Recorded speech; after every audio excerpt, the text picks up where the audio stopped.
Mesdames et messieurs, welcome to the Stage Dive Podcast. My name is Steve, and guess what? Today, it's not going to be any different. We are here with another album review, just for toi. I'm adding in French today. I do not know why. Maybe next episode, I'm going to be speaking Greek. Today's album review is based off Helloween's Keeper of the Seven Keys Part 1. Helloween is a classic power metal band. They are also known to have speed metal elements, and they were formed in 1984 in Hamburg, West Germany.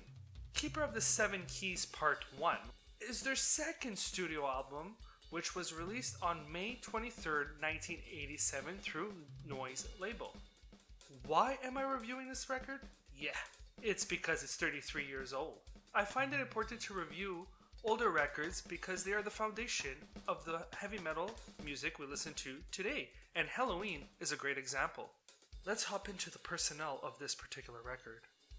I will be screwing up these names royally. I think I did pretty good on the Lacuna Coil one, but this one is, these names here, she slapped my ass and called me Satan. This is gonna be tough. Michael Kiske on vocals.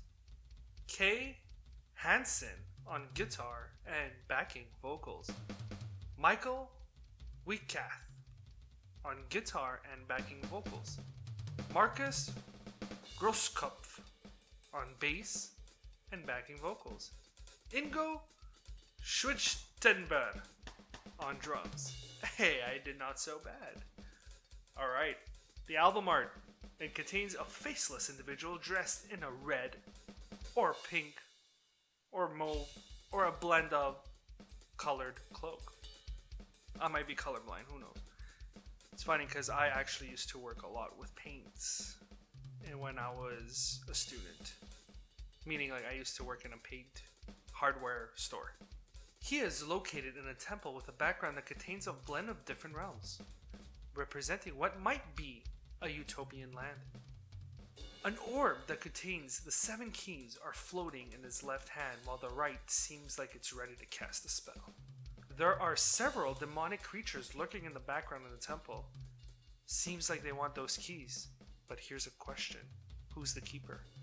Let's hop right into those tracks. You know what? I have to explain how I rate records. Each track is marked out of 1. I mark them quarterly, tally up the points, and I get a wonderful or negative percentage. To the tracks. Track 1, Initiation. Decent intro, nothing spectacular. I would have expected a monster entrance to the record. It kind of gives me a thriller movie vibe. It's an instrumental, so there's no lyrics. It got a 0.25 out of 1. Great start. Track 2, I'm Alive. Yes, I am. There it is. The power metal, the motivation, the guidance for success. The drums are simplistic, but in fashion with the song. The bass blends well with the drums. Both those instruments have good transitions. The solo duo is excellent, so inspiring. You feel like you're traveling at uber speed. The outro contains some very good vocal skills. I found that was pretty sick. And the lyrics. An individual who most likely feels trapped living the same cycle. There is a friend to motivate the individual who makes him feel alive again. Got 1 out of 1. Track 3, A Little Time. Nice riffage during the verses. Good vocal arrangement. I feel like it's sung in a much lower pitch. The chorus is really good. It completes the song. I like the complexity of all the instruments once the solo begins. I guess we could consider it a bass solo. It was a very good addition to the song. You know, we don't get to hear a lot of bass solos often in music, and I'm glad Helloween always incorporates the bass. There's also a very interesting bridge, works well with the lyrics. Good work on having a solo during the outro. Lyrics.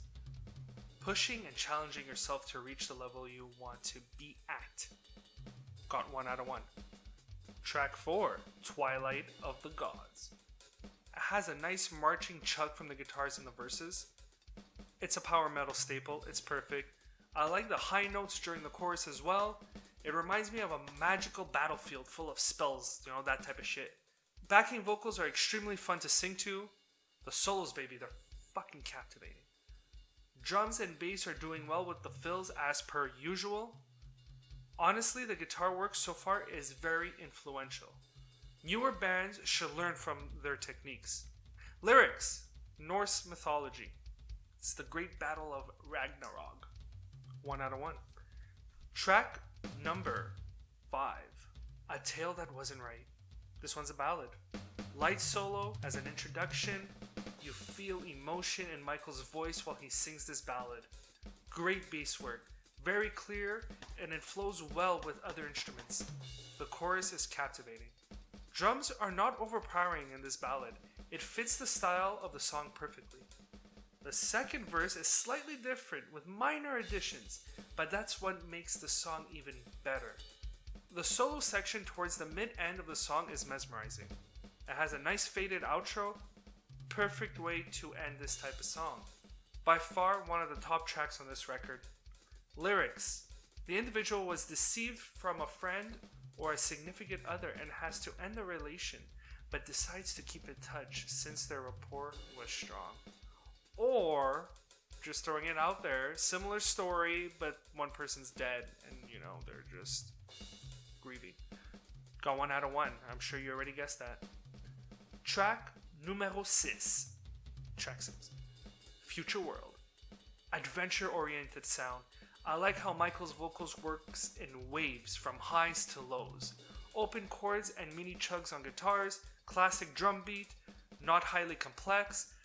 Very nice bridge with clear bass guitar work that leads to the solo, which makes the guitar solo energetic, and the bass, like I mentioned before, flows really well. The addition of the backing vocals on the last chorus was a smart move. Also, I noticed there's a really good 2-second bass lick towards the end. Lyrics: utopian future. The individual is unsure of his present state. He travels into the future and sees the positive evolution of the human emotional behaviors. Even though he wants to stay in the future, he is sent back.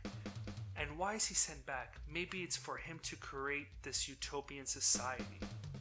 In the lyrics, they say, tomorrow without fear, referencing that one right step can change the actions of tomorrow in a positive way. Got 1 out of 1. Track 7. Helloween. Not Halloween. Helloween. Horror intro. That's what I got. That's it, that's all. Okay, let me get into it. Horror intro. Right into a thrash power metal verse. You can mosh to this song right from the bat. Creative writing on all instruments. It contains a lot of transitions. I'm sure fans want to hit that high note at the beginning of the chorus when they sing along. Nice breakdown before the first solo. Now, first solo, it's energetic, skillful, and it leads well into the bridge. Before the second solo, there's another transition that keeps you stuck in awe. Great start to the second solo, same feeling as the first, with amazing drum and bass work in the background. That swing on the ride, oof, she's just amazing drumming. We even have a nice bass lick before the harmonic section. There's also nice drum fills again, and great vocal skills leading to the same harmonic piece. Now let's get into that harmonic solo. It enters in full capacity, ear shredding at its finest, very well composed. It's amazingly done, especially with the drums and bass. It even adds more energy to the duo solo. Vocally, Michael really shows his vocal potentials throughout all 13 minutes and 19 seconds of this track. The pipes on this man is unbelievable. Good guitar licks with a fashionable bass and drum work as well as vocal energy at the end of the song. And that finalizes this masterpiece, my favorite off this album. Lyrics.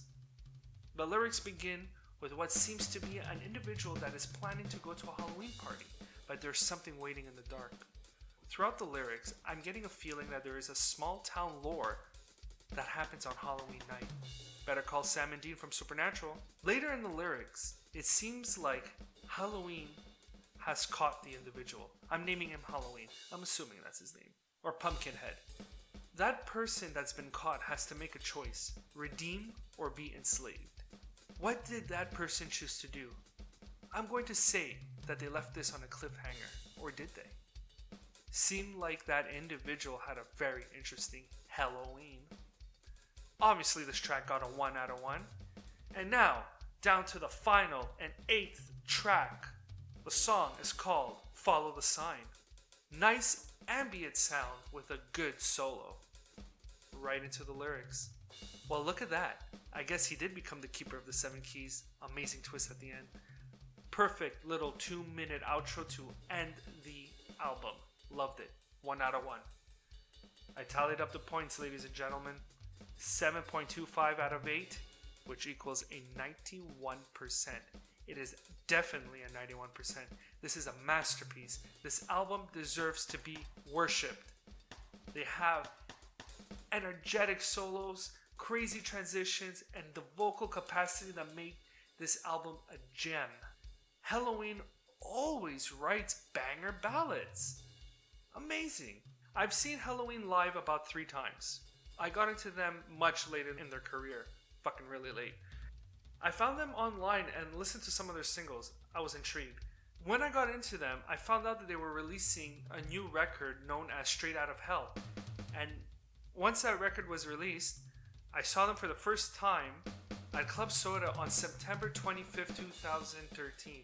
You see how late I was in getting into this band. And you know what? I'm still glad I did, though. They're amazing. I'm gonna freaking repeat myself. I was amazed by the live performance, the light work. I think there was even a proposal that occurred. Then I saw them when they released My God-Given Right in 2015. The show was at Corona Theater, February 28th, 2016. And it did not disappoint. And the third time I saw them was at the Pumpkins United World Tour at the Metropolis on September 12, 2018. That was a party and a half. I got to see 2 band members reunite with Helloween. What I also liked about their shows is that they have a screen in the background with skits. They have balloons. I believe there was also confetti. It was just perfect. What a night. The crowd, though. They're a great crowd. It is a much older crowd. The guests do observe more than they pit. But if I recall correctly, there was some moshing that did break out. The shows are long. There's also drum solos and guitar solos and bass solos and vocal harmonics. And I'm very curious to see what Helloween is going to come up with, especially now since they reunited with previous band members. Keep up the good work, guys. Honestly, amazing stuff. That's the word of the day, amazing. Honestly, I'm excited to see some new work. I'm excited to see this band live as soon as possible. And ladies and gentlemen, this was the Helloween Keeper of the 7 Keys Part 1 album review. I'd like to remind you all to stay punk and stay metal. And I hope on October 31st, 2020, you have a great Helloween. Damn you, bitches.